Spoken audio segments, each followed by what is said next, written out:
Pleasure to be with you once again. My name is Gil Okai. For once I'm going to do the introduction, and as much as I'm happy to do that, I have to apologize on behalf of my very good colleague, Fran, who unfortunately today, as you've probably discovered, has got a rather sore throat. There's lots of reasons this could be, but one of them I'm suspecting is Fran has been doing a superb job for us in a lot of the events that we've been having around the country, not least of which at London Olympia last week.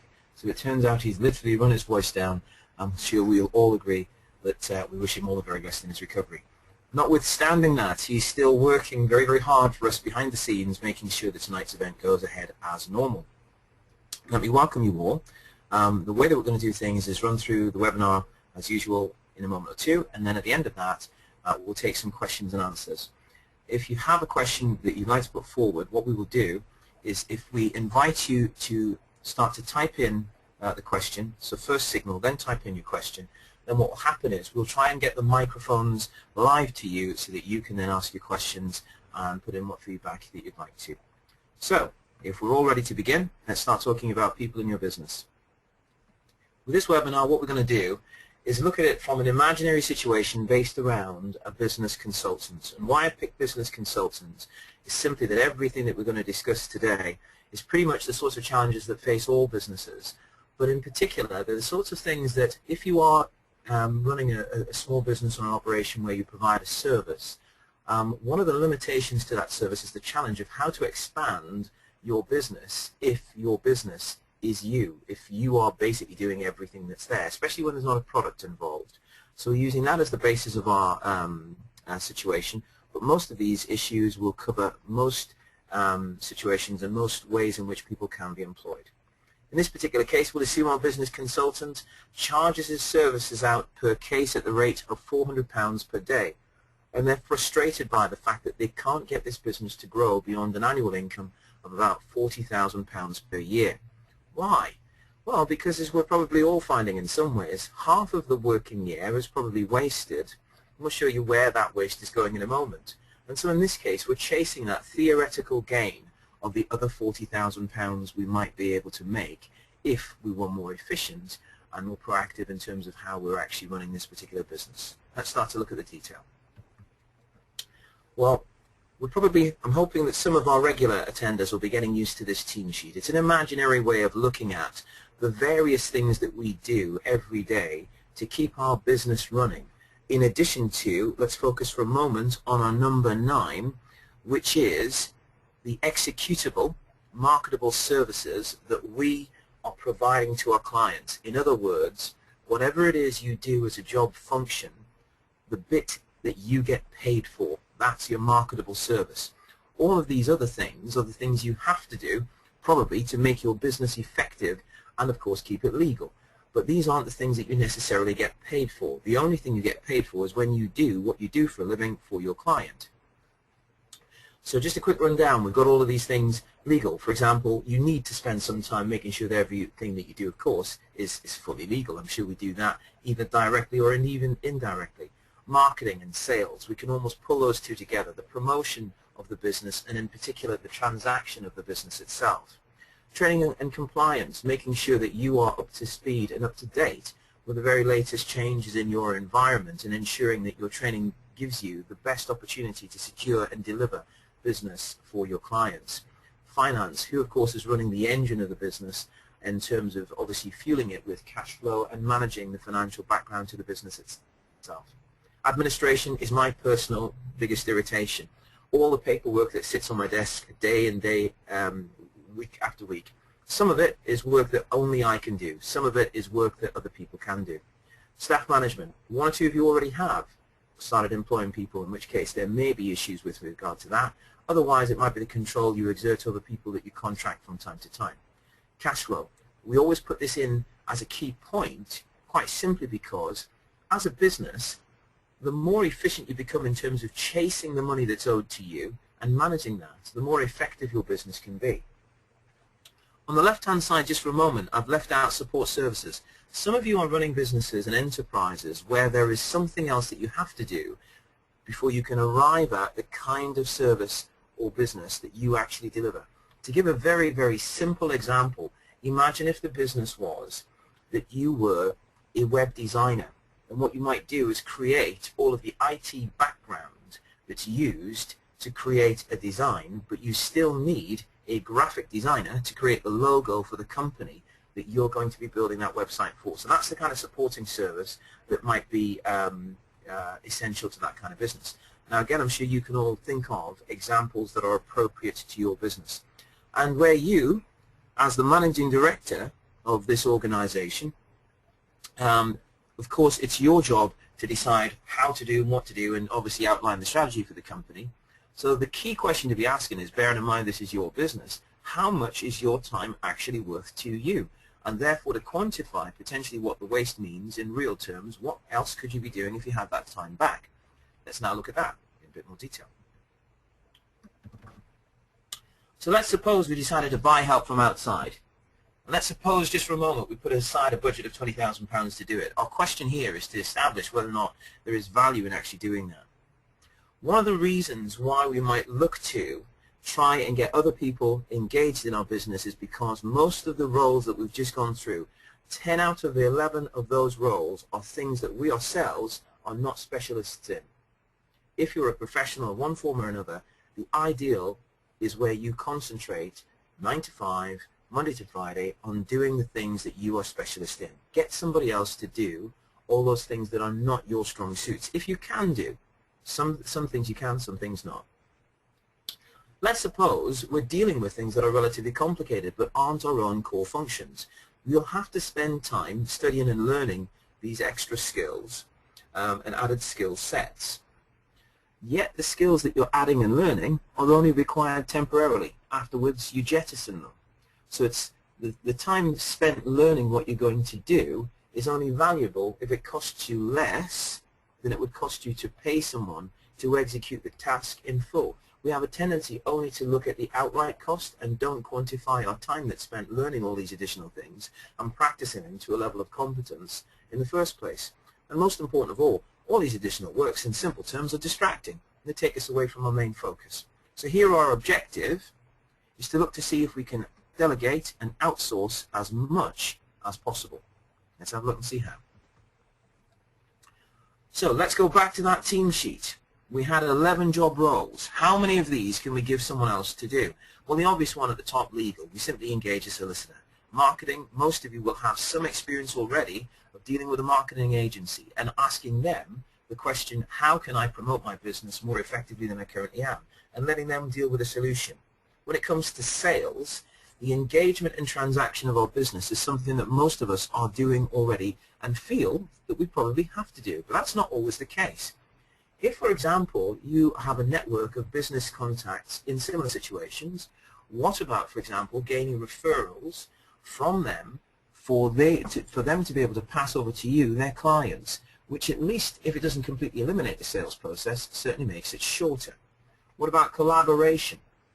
If you have two functions that aren't necessarily identical, sometimes not indeed similar, but are required in the same situation, if one of you has managed to engage one client, what about referring directly to someone else for them to be able to finish the job for the same client? Again, let us refer to the example we gave before. If you've got someone who is a web designer, and what they do is engage the graphic designer alongside, that's two jobs from one interaction. Joint ventures. If any of you are solving problems for clients on a professional basis, there will be many times when you can see immediately that the problem you're working on is multifaceted, especially where it extends well beyond your role of specialization. The thing about the joint ventures is if you can engage people to work together, then what happens is you'll often get 4 or 5 people involved who've got different specializations. Look, if, for example, you were working for one company and together you had a human resource specialist, an accountant, a lawyer, a marketing specialist all working together. Well, you've only made one introduction to the company, but you've got 4 or 5 people all working together. What if all of them did the same thing with all of their clients? All of a sudden, you get 4 pieces of work you don't already have. And of course, you can outsource sales. You can get somebody to basically bring in new clients for you if you pay them appropriately. So, in actual fact, getting more help with your sales is not as difficult as you might find. Finance, well, that's again one of the obvious ones. The first person most people look to is getting an accountant. With training, there's lots of specialist agencies out there. Compliance, if it's relevant to your business, look to an industry specialist who's already written specifications for the work that you are currently engaged in. Those supporting services we mentioned before, i.e. getting a collaboration. Administration and paperwork, well, we've got lots of solutions. Many of you will be familiar already with things like virtual assistants, but of course you can outsource that directly.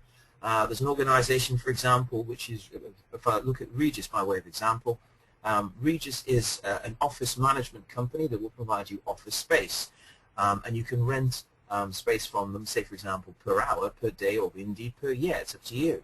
But in addition to that, you can also pay them to answer your telephone calls. You can also pay them to manage your incoming mail. If you want, you can also pay them to manage your administration, and you'll charge that per hour or quarter hour. So there's lots of solutions like that that you can do. Also, you can engage, say for example, agency temporary staff who will be able to handle these tasks for you as and when you need them. Professional services, well, of course, that's what you do for a living, and so for the moment, that's the one that will stay with you. Staff management, you can always engage a human resource specialist who will basically come in when you need them to do specialist tasks. And last but not least, even your cash flow. If you ever need any assistance with that, if your invoices are starting to mount and you have finding difficulty chasing them and getting paid when you're supposed to be getting paid, what about thinking about some alternatives, giving the job to the temp, or indeed going to your bank and discussing the subject of invoice discounting, when they will advance to you money based on how much your most valuable invoices are actually worth. Take that a step further, and you can actually sell the invoices that are owed to you from your clients to a debt factor who will pay you upfront an amount slightly less than that, and they will chase your clients for you. It means your cash flow improves overnight, and at the same time you don't have to go and chase what's owed to you. So, potential solutions. You could outsource practically all of these onerous functions from your business. As I'm sure most of you will probably be aware, if you had £20,000 at your disposal to do so, it might be relatively easy to turn your extra time into earning an extra £40,000 of turnover. And that, of course, is our objective there. Additional support with all of these areas can be found. Most of you will live in areas where you've got business support units of one form or another in your local authority, and many of them will provide available to you professional business support, which often the local authority will pay for. It may not be a huge amount of time, but even 2 or 3 hours of a solicitor's time that's paid for can save you literally about £700, possibly even as much as £1,000. Typical solicitor rates are going from about £250 plus VAT per billable hour. Many local authorities have what's known as financial inclusion support units, and what these are simply additional targeted support to areas that are financially challenged. So if you live in a district which overall or by average happens to have a specifically low level of income or high unemployment or other financial challenges, there might be specialist dedicated support to encourage people to develop business and economic activity in that area, for which often you will get support with functions like these that we're talking about. You can get specialist support for business functions like professional services. I've quoted an example here. There's an organization called NBSL which looks after this sort of support in the northern areas, and they will provide up to 40% of the budget spend up to a total project of £3,500, and that's available for professional services that range from anything from accounting solutions, human resources, even having your website designed and built for you. So there's lots of money out there if you look for it. The Business Growth Fund will give you up to 20% of a project of up to £10,000 in value for businesses that are capable of employing people. And again, you can use that for some of the solutions that we're talking about here. The specialist charities and, of course, CICs and non-profit making organizations that also provide support in certain circumstances. And many of you have got access to trade unions who've got paid specialists and advisors who would be probably only too happy to give you assistance because they realize the benefit it can give to, one, you, and also the people who work for you. If you're going to pay for professional services, then of course many of you have already got accountants. One of the key things about employing people, you should check very, very carefully about the impact of employment or indeed outsourcing activities in terms of how it impacts on your business. And many people will say if you're going to involve outside people at all, you need additional protection because what they do impacts on your business. So an accountant will tell you if it's better for you to remain as self-employed, as a sole trader, or whether it's better for you to have a limited company or any other type of formation of the company, for example, a partnership or limited liability partnership or anything of that order. And they will also assist if you engage someone permanently with things like payroll, national insurance contributions, and taxation. We'll talk about HR advisors in a moment, but if you do employ anybody, one new area that's emerging is auto-enrollment. This is associated with pensions and your obligations to anybody that you do employ, and therefore you may need a financial advisor. Let us not forget, of course, Rockstar and ourselves as mentors. We are there to help you and assist you in the situation. So, of course, ask the questions, and, of course, we're there to provide advice and guidance on what the potential outcomes could be. Now, let's look at the alternatives, and in particular, employing people so that you engage them permanently or semi-permanently within your company to assist your company, and in particular, to help it grow. Well, the basic strategy, first of all, in terms of employment, I would suggest you look back at your organization and you identify opportunities whereby you can delegate generic tasks. Anything that you don't have to do, anything that you're not particularly specialist in, anything that absolutely doesn't need your hands-on time and commitment, look to get someone else to do that. But what you then do is you replicate any specialist functions. If there are specialist functions for which you are the only trained and qualified person, does it work to engage permanently or semi-permanently somebody else who does what you do for a living? The simplest example, of course, would be a solicitor who decides to engage a further solicitor as a partner in the same organization. Very important indeed, fully resourced solutions. I'm just going to simply say, don't, first of all, try this on a DIY basis, and I would avoid shortcuts at every opportunity, quite simply because they increase business risk. That last point in particular is one to discuss in detail with your mentors. The biggest challenge, I think, with delegation is this fear of letting go. I know I'm talking to you all about your babies. These are your businesses. And one of the key things about it is, of course, you've built them right from one. They're very important to you. You've watched every stage, and there is some blood, sweat, and a lot of tears in many of them to get you to as far as you've actually come. And often it's very difficult to let somebody else, especially someone who initially might be a complete stranger, to come in and start handling the things that you've done your way for so long. Again, basic strategy. Identify what outcomes you want from engaging somebody. What is it you want this business to do once there is more than just you in there? Clearly define job roles. This cannot be emphasized sufficiently. Before you get people in, be very specific about what you want them to do and what you don't want them to do.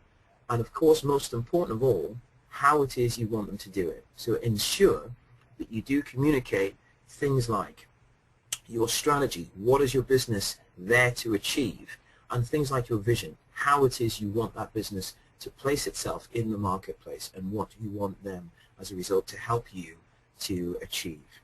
Specify work tasks. We've talked in the past about systemizing everything, which essentially means looking at key tasks, especially the repetitive ones, and turning them into a defined process so that it's clear exactly how they should be done and what's involved. Ensure your procedures are compliant. Don't leave things to chance, and certainly don't leave them to ad hoc practices. Make sure that you do things the best way from the perspective of your business. Now, that doesn't just mean the legal way. That doesn't mean the way that satisfies industrial guidelines or laws or rules. It also means do it the way that you want it done that suits the way you do business. If your target or motivation is profit, then make sure that ways and procedures that you use are profitable. If it's customer service, ensure those customer service values are continued through. You are setting the rules here, but make sure that the procedures are compliant with what you want. It has to be underlined here that we still have to manage any new people coming in, and I think too often we overlook what that really means. Now, there's 153 or more things you could apply to that, but I'm going to concentrate on just 4 or 5 here. In terms of management, yes, you are there to provide support, and it cannot be underestimated just how important that is. Don't assume that when you leave people to themselves that they will always be able to do exactly what you've assigned them in terms of the tasks. Control. Set the limits and be clear where the limits are set. Discipline. Don't be afraid with respect to discipline. Poor discipline will undermine your organization and you yourself as an individual, and eventually your company will become vulnerable to the people you've got working within it. Review the people yourself, and in particular the way that their activity changes your business, and look carefully at reward. Too often we look towards the bottom line and trying to chase our costs down. Look at the potential for gain from the viewpoint of what you can do by rewarding the people who are committing to your business. Replication. So again, let's assume that at the core of this business we've got a business consultant. They're a specialist in a key area. Ask ourselves, what is the outcome that you want to achieve if you bring someone else to do it? And if it is simply to deliver those business cases, i.e. to not get involved in things like the administration and running of your company, then what you're looking for is someone who does what you do for a living and nothing else. And if you can get them to concentrate on that role while you do the same, in addition to managing the business overall, their output should be greater than yours. So there should be an additional benefit by engaging them. Effectively, in terms of reward and remuneration, as you see at the bottom here, 1 + 1 should equal more than 2. Okay? What you need to do is concentrate on getting the paying roles on your payroll. What I mean by that are the functions and jobs where what they do leads to more money coming into your business, as opposed to them saving you admin, cost, and time. Set targets, and they need to be clear targets.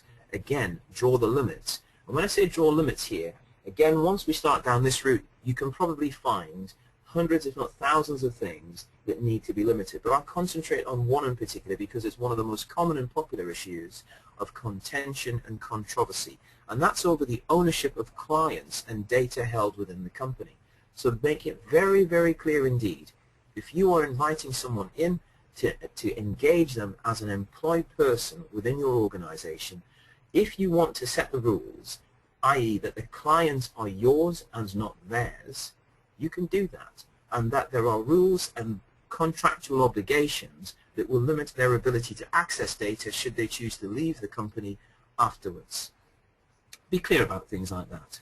And again, ensure that any reward and remuneration respects the business objectives. Don't fear paying more money if what it does is brings larger benefits back into your business. Now then, engage in professional service providers.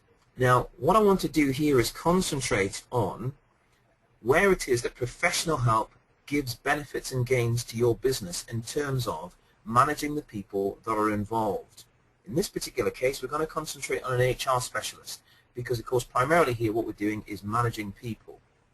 An HR specialist sometimes is a solicitor, but usually it's someone who concentrates on human resources and nothing else.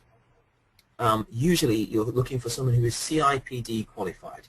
Feel free to look that up later on in terms of the detail of that, or indeed discuss it with your mentor. What sorts of things do you want them to get involved in? Well, I've given a list here of things that are the popular things that most employers keep trying to do for themselves that cause huge problems for their organizations afterwards. Recruitment. Do not assume that finding people, interviewing them, and offering them a job is a simple task. It can be made simple, but the more simple you make it, the more risky it becomes to your business afterwards. Issuing contracts. Number one, a point to note, a verbal contract in English law carries equal weight to a written contract. It may be difficult to establish the terms of that because it was said rather than written down, but if it can be established that a verbal contract exists, it carries the same weight in law.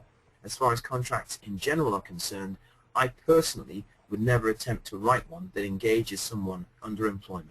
I would get a specialist in all circumstances to undertake that. Employee handbooks. I'm using a generic term here. There are some specialist items which need to be disclosed to anyone who works for you, and they must be given at outset. And a lot of employers actually don't know this at all. Should you fail to do this, it can be a statutory breach which gives rise to compensation and other recompense in things like a tribunal situation. So don't overlook this. Management of holidays is one complex and is a statutory obligation that you owe to anyone who works for you. So to ensure that you get this done properly and with the least amount of time and stress, I would suggest get somebody else to do it who does that for a living, i.e. our HR specialist. Likewise, sick leave. Maternity leave is hugely complex, but also very much misunderstood. There is a feeling within the business community that when it comes to maternity leave, it's a complication which always gives rise to trouble. And I believe that there are benefits from both sides. There are businesses out there who are doing things they don't need to be, which are costing them money and giving them employees more opportunities than they need. And there are many employees who are not being properly given and respected in terms of their actual rights as an employee with regard to maternity leave. My advice is, don't try and do it yourself. Get a specialist to do it. Parental leave is a similar area.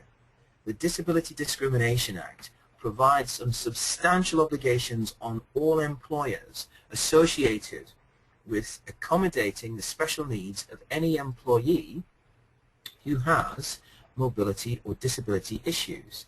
And as a consequence, these onerous objectives stem from everything, for example, to creating a safe and accessible working environment to ensure any special needs that they may have are catered for. For example, you might have someone who is excellent on the telephones but is partially or fully unsighted, in which case providing additional equipment for them to work at a terminal which speaks what they can't actually read might be a particular thing that you can do to allow them to work to their fullest potential and be very effective for your business. Discipline and grievance. I point this one out in particular because so often, and this is probably the majority of cases, discipline is something we just do and we shouldn't do. Discipline and grievance should always be a process and should never be undertaken on the spot. The majority, probably a huge proportion of tribunal cases result from untimely actions that were not correctly thought out and were undertaken incorrectly. Even doing the right thing the wrong way is likely to land you in a tribunal. So ensure all of your discipline and grievance is properly undertaken with an HR specialist. Health and safety is obvious. Redundancy I mentioned because an awful lot of companies overlook this issue and don't provide correctly for it in advance. If you want to know more about that, as you're probably gathering, I'm going to tell you the person you need to seek is an HR specialist. Why? Now, let's look at the other side. What do you get out of this? What do you get for the money you're going to pay somebody like this? Well, let's look at the tribunals and the courts. And before we do, let me point out to you that while a tribunal is an informal procedure on a relative basis, it carries the same weight as any court. Any judgment given in a tribunal is legally binding. Therefore, you should respect it in the same way as you would respect a court. If you end up in a dispute with an employee, even if you manage to resolve that dispute, what you think is free is still costing you time. The best thing to do is to avoid the dispute in the first place. If you cannot avoid the dispute, then it should be carefully and professionally managed and expedited professionally. The best way to get that done is our HR specialist. A typical case that goes to tribunal doesn't give rise to a huge amount of money. Most tribunal cases are settled for often less than £2,000, and £6,000 is not unusual. It's not always the case that you end up with six-digit sums, but where the real costs are come to the business in itself. Imagine, for example, going through a process that lasts 6 months, as many cases do, and running up a legal bill of more than £11,000, often for things that could have easily been avoided, or for things that you knew were right that weren't done completely correctly by the letter of the law. administration and basic expenses, just handling a court case. If you walk into a tribunal case, you're probably carrying with you several folders and files that have needed to be written up and eventually printed and organized. The amount of money and time you will waste doing this is huge. And let's not forget your own personal productivity that's wasted and lost by being involved in a case that you don't need to be there.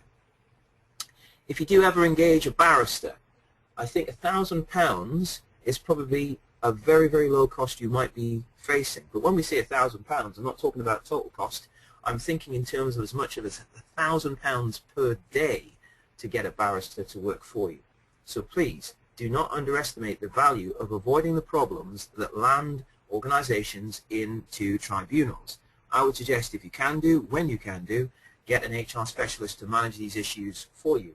And last but not least, let us also not forget the potential for reputational damage to your company. A lot of these solutions are easy to avoid. So again, as we said before, in terms of paying for professional solutions, we've got people who can help and give us support on these things. Business support from the local authorities, business growth funds, charities, CICs, trade unions, and a whole host of others. And of course within Rockstar we've got our mentors. We actually have specialist HR people within Rockstar as well. So we've got people that we can refer to if we need to. Paying for solutions. Among the many benefits, what do? Well, you first of all creating a safe working environment for the people who are working for you. Happy staff tend to be more productive staff. There's an awful lot of evidence to back that up. They become more profitable, or indeed cost reducing. Therefore, they become assets to your business. If you can turn your business into a business that is more than you, you can leverage the value of that business. The business then has a life of its own, meaning, of course, it can grow bigger, and of course, if you want to, you can sell it as a viable, going concern that doesn't rely on you alone. Remember always the people that you're employing specialize in the functions you brought them in for, which means, of course, they're going to be better at doing those things that you hate most, far better than you are. Also, it allows you to maintain your personal focus and, of course, reduce your personal stress. But most of all, personal satisfaction. As your business grows before you, you're managing the people instead of all of those boring and often time-consuming tasks. Let's look at the other savings. These are some of the common areas and things to avoid that can become very, very costly. We've mentioned before the difference between verbal and written contracts. Under the law of England and Wales, there is no difference whatsoever. If it is that you have given someone a verbal contract, it has the same weight in law and through the courts and through the tribunals as a written one. There may be issues involved in how you establish what the contract was because it was verbal, but once it's established, then remember, it carries the same rate. Has redundancy taken place? This is a question. Sometimes people are dismissed and afterwards will claim that they've been made redundant, for which they are entitled to compensation. And if the company hasn't actually paid that, often one of the reasons why is because the company has said, we didn't make that employee redundant. Let me point out the following. In a redundancy case, the weight usually falls upon the employer to establish and provide evidence for the fact that a redundancy situation did not take place. If it cannot be proved that a redundancy did not take place, then often the tribunals will assume that it has taken place. And if that's the case, automatically a whole host of other issues will then arise where there are automatic solutions built into the legal process in favor of the employee. Can you engage someone in a free trial? This is a hugely popular question that is going around in a lot of business circles. Can someone come to your business and say, I would like to show you how good I am as an employee by working for you for free. If you like what I do, then you can engage me afterwards. And I'm prepared to work for you for 3 months because that's how good I am. Well, in actual fact, an offer like that, you can't accept. It's almost completely illegal. Unless you are, one, a charity, and the kinds of people you're engaging are volunteers to do volunteering type work. Or you're a political organization engaging an intern, and it's a very, very specific criteria to satisfy that. Any employer is allowed to engage people on work experience, but be clear on this. Work experience is an activity that you would not normally pay an employed person for. If you give them a series of exercises that reflect or are similar to work to see what they are like as productive people, you can do that. But if they are actually sat at a desk manufacturing products for you, on telephones, selling your business to your clients, they are working, and you have a legal right, they have a legal right and you have a legal obligation to pay them. And that legal right and obligation is defended by a lot of key groups which are very, very influential in this area. Remember, in the UK we have minimum wage law, but also there are issues with HMRC in terms of tax and national insurance. If someone is performing work for you, you are obliged to pay them and pay appropriately where due national insurance and tax. If the pay is the minimum wage, there is additional support, of course, that that person can gain in the form of additional benefits. But in the UK, the government wants people to be employed if employed activity is taking place. Trade unions are both vocal and powerful on this issue, and they will take cases for employers to court if they do find that employers are encouraging people to work without pay. Two popular industries where this has become highlighted as a problem are one, journalism, and two, the fashion industry, where people have a tendency to volunteer for a period of time to demonstrate just how effective they are in a business that's all about talent management. You can, in the extremes, even be found liable under laws associated with slavery. And one area that remains very, very grey is that of working with family and friends. If someone is employed, they have rights, irrespective of what the family or friend relationship is. And the difficulties always turn up in terms of separating what is a relationship from what is actual employment and employed obligations. So be aware of all of these issues. With employment itself, often there's a question over what is employment and what's self-employment. For example, when is somebody who is engaged on a temporary contract to do certain things, are they actually an employee? Are they a temp? Are they a freelancer? Are they a subcontractor? Well, it's not entirely clear what constitutes employment or does not, but there is a long list of tests that can be used to determine what the evidence actually indicates. I'm not going to go through those, but I'm going to simplify it by saying, broadly speaking, if you exert control over the task of function of someone else performing work for you, the likely situation is you are employing them. If you fail to be able to prove that you are not employing them, most tribunal cases will assume that employment is taking place and look at the case on that basis. And usually the burden of proof will rest with the employer. If the person is actually employed, then of course they have a whole host of employment rights that follow from that. If the individual has freedom over the contract, i.e. when they perform the tasks, how they perform the tasks, who they help or who they get to help to perform the tasks, and whether or not they own their own tools and resources. Essentially, if you're saying to someone, I need this work done, but I'm leaving it to you to decide how to do it, then you've probably got someone who's self-employed. Another red-hot theme of the day, social media policy. There you are, sat at your desk, and you observe that 2 or 3 of your employees seem to spend an awful lot of time wasting their time with social media. Write it into policy and make sure somebody else is managing that, like, for example, an HR specialist, as we mentioned several times before. Remember also, though, as far as social media is concerned, be clear what is business and what is personal, and ensure that the two do not mix. Don't allow people to tweet personal messages using your business Twitter account, and likewise Facebook pages. Remember also, if your employees refer to in any way to anything associated with an identifiable client, they may be in breach of data protection law. Data protection law should be taken extremely seriously. A footnote for all involved, I would strongly suggest you consider registration with the Information Commissioner's Office associated with data protection. You'll be surprised to learn to do so probably takes about an hour and will cost you less than £50. Digital media. I remind you of the following. If you send an email to another single person, then what you're doing is what we refer to as peer-to-peer communication. You are speaking to one single person. If you post something in a social media environment, Facebook, Twitter, make a comment on YouTube, for example, you are talking in theory to anybody, and by extension, you are talking to everybody. So be careful what you say when you do so. I would always encourage anyone who's going to employ anyone else to ensure that their employees are not allowed to post anything that the employer would not themselves either broadcast or put into print as an advertisement. In other words, the same sort of controls that you would apply to your media policy should apply to what is happening with your social media.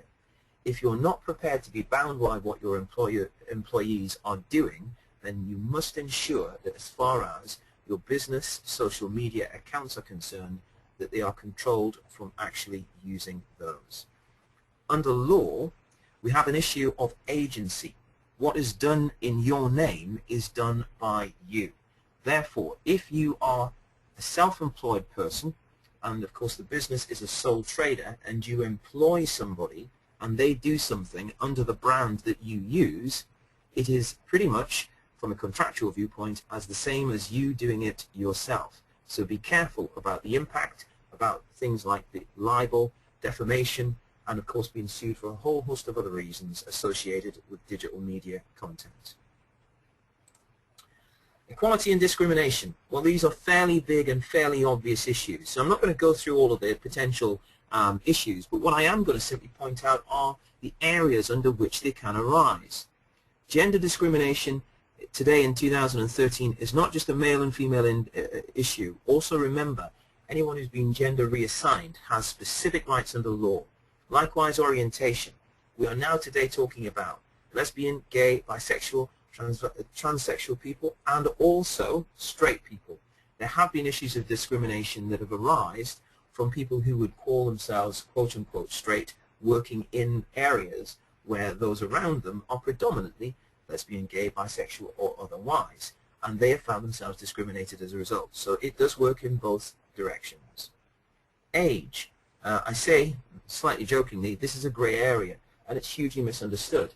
Increasingly, rights are being given to people who are older workers, so ensure you adequately provide protection for them if you are employing them. Race is an obvious. Religion and belief issues, fairly obvious again. Trade union membership. Ensure that you are not in a situation that you discriminate or adversely affect a person's position based on membership of any trade union. And there are also rights to protect people from discrimination on issues of marriage and civil partnership. We've mentioned or touched on pregnancy.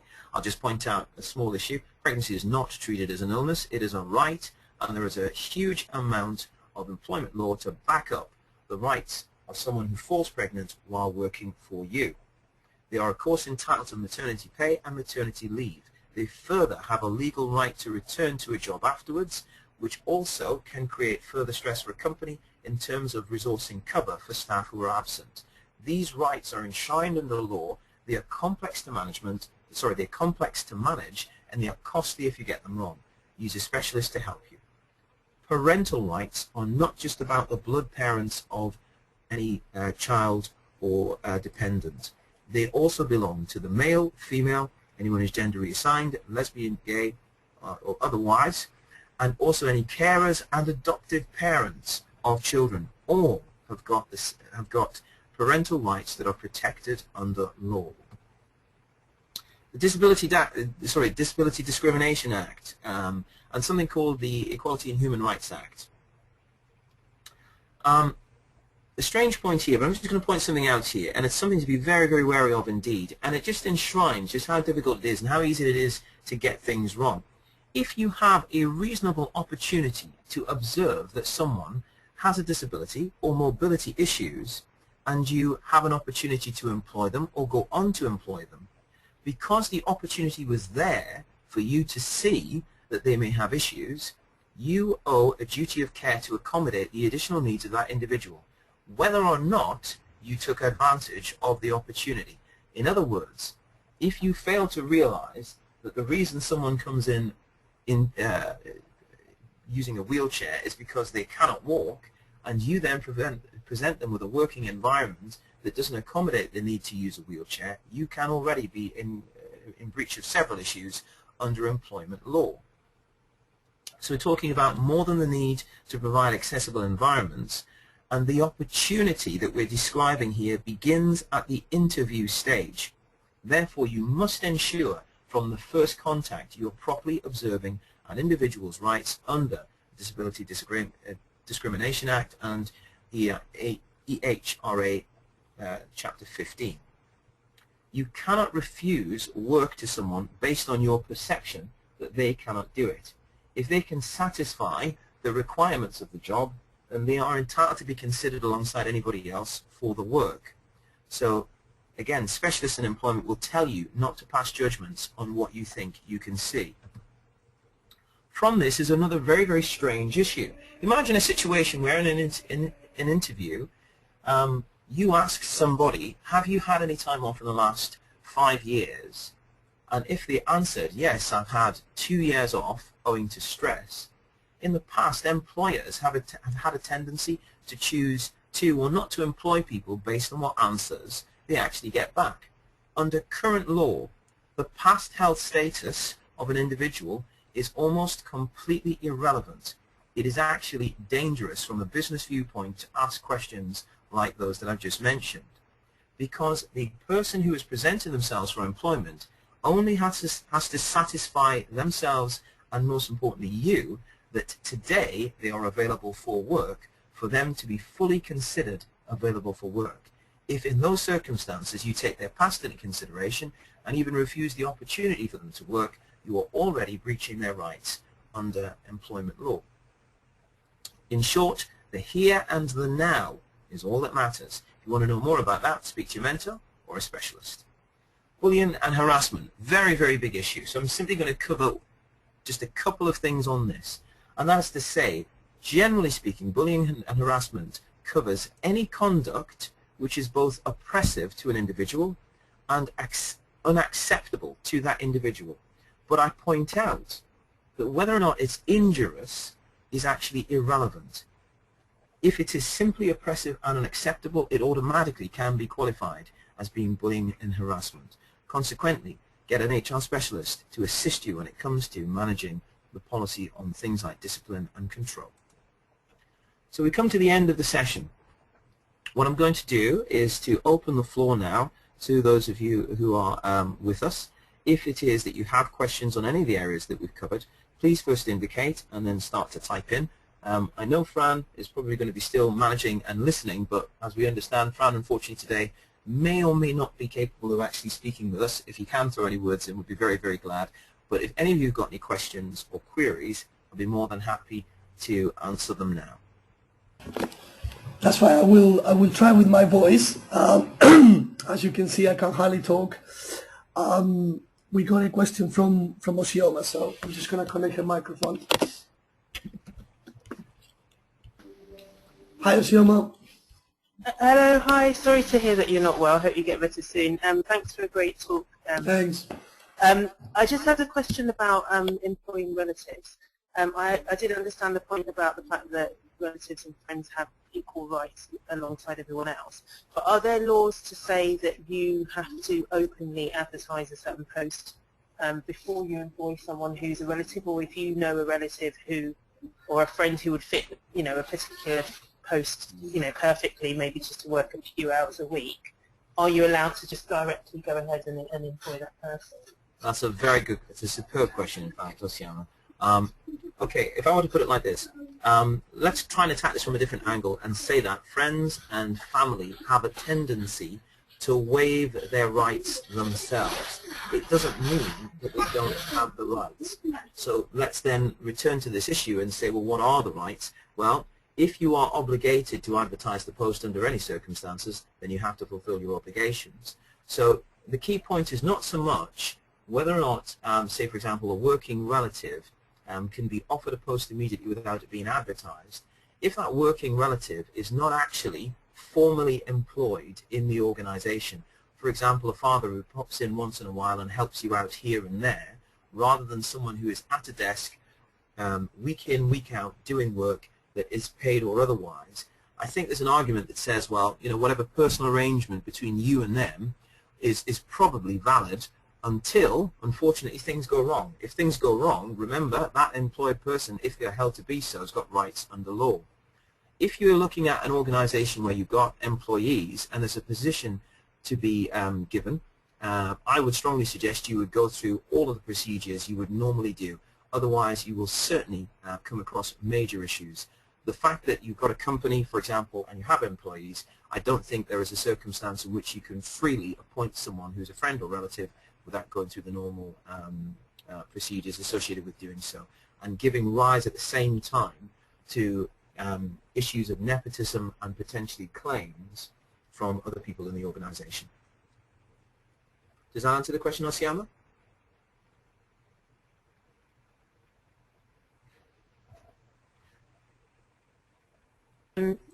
I think so. If there is no one else employed within the organisation and they're potentially the first person. Yeah, the first person. So the suggestion is used. Yeah, I would suggest that might be a slightly different scenario. But the classic situation is if, say, for example, there's a position available that somebody else can fulfill, and especially where that person is in the organization already. So if you are now an organization of 3, yourself, 1 family member, and 1 other, and what you decide to do is appoint that family member to an employed role as opposed to a director position, which is a slightly different situation, you're definitely going to be coming across potential issues there. Sure. Okay. Thank you. You're very welcome. Okay, thanks, Osioma. There is another question here from Simon. I'm just going to try to connect it. Hi. Hello, Simon. Gil. Yes, hello, Fran. Sorry to hear you're so croaky today. Yeah. And Yes. thank you so much, Gil. That's been a super summary of so many issues. I have a question about the last slide or two, where you're interviewing people. I mean, you've slightly scared a lot of us, I suspect, when it comes to the pitfalls of interviewing and recruitment. When it comes to actually seeking references for a successful interviewee, I can almost understand now why some of the referees I've or companies I've contacted about someone have actually refused to give a reference because if a previous employer says you know, this person is unreliable, you know, they drink or whatever, surely they you know, the person involved the recruit could actually you know, use that you know, take them to court or something over that, couldn't they? Absolutely. And you again, you've touched on a huge issue here. And this is why we pointed this one out, because 1, this is massively misunderstood, and 2, very, very few people are actually talking about this. The big problem is that essentially, if someone presents themselves as being competent to perform the job tasks, then you have an obligation to consider them on the balance of their competence. What you cannot do is take into consideration any health or other background issues in terms of whether or not they're suitable for the actual job itself. And this even extends to, for example, putting people into an employment pool. Now, I spoke to a couple of specialists on this issue, and they've advised that one of the best things to do is ask no questions at all at the interview stage that are connected with this issue. And instead, when it comes to referencing, to go through the referencing procedure, and afterwards to offer the actual job itself. At which point, once the person is actually engaged, is probably the only time you can start to look at health issues. Now, I know what an awful lot of you are thinking. What happens if you end up employing somebody who has got very, very difficult health issues, and then because of that, those issues, starts to become absent, and as a result of that, becoming a financial drain upon your business? Well, the only solutions you can refer to are to, quote unquote, manage that situation. And again, what I would suggest you do is speak to an HR specialist who will guide you through the things that you can actually legally do to manage that issue. So If I've raised an awareness, if I've raised, unfortunately, a bit of worry in many of your minds and heads, the reason I've done it is because, unfortunately, if you don't respect this issue, you can give rise to an automatic failure for which an individual has an immediate recourse to tribunal, and that's even before you've engaged them as an employee.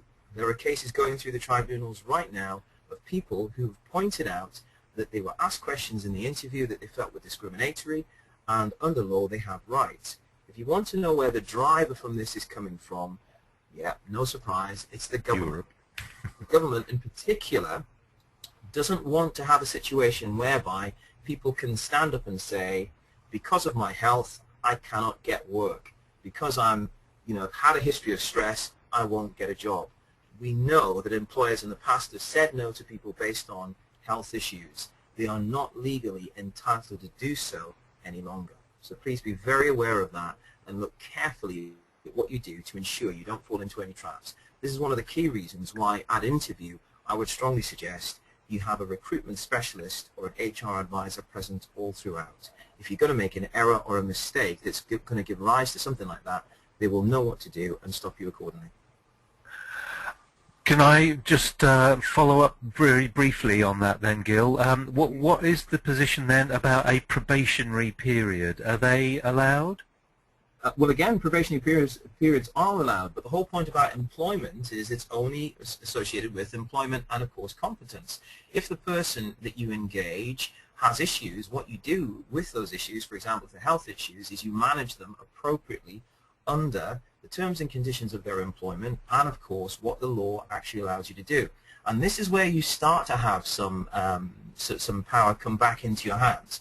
If, for example, you employ somebody and in the probationary period they fail to show up, if the contract fairly says that you can choose to not continue their employment beyond that period, then you simply exercise that right. If, for example, they've been engaged and they've been off so many days that it actually falls foul of their ability to perform their job role, you have the right to take them through the disciplinary procedures associated with the actual role and the company itself, depending on what those disciplinary procedures actually are. So it might be, first of all, helping the person, giving them support, giving them whatever additional support it might be. The next stage, of course, might be a verbal warning, followed by a written warning, and ultimately potentially dismissal. HR consultants will tell you exactly what to do in exactly what circumstance. And one of the best things I can suggest that everyone should look to do is, if you're concerned about the cost, speak to an HR consultant, and what many will do is let you engage them on a contract of retained services. In other words, you will pay a fixed amount for which they will do as much, and in some cases, well, let's put it within reason, anything and everything that you will want them to do, including, if need be, appearing at recruitment sessions, interviews, and appointment sessions, and also appearing, if need be, at tribunals, including managing the tribunal process for you. Speak to these people. They are tremendously helpful, and I will point out the following, as many of my fellow mentors will do. The work that the professionals that I've pointed out will do, if you engage them at the right time, will make money for your business and will save cost for your business and will make your business stronger as a result. Thank you, Gil. You're very welcome, Simon. Thank you very much. Do you have any more questions? Any more questions, anybody?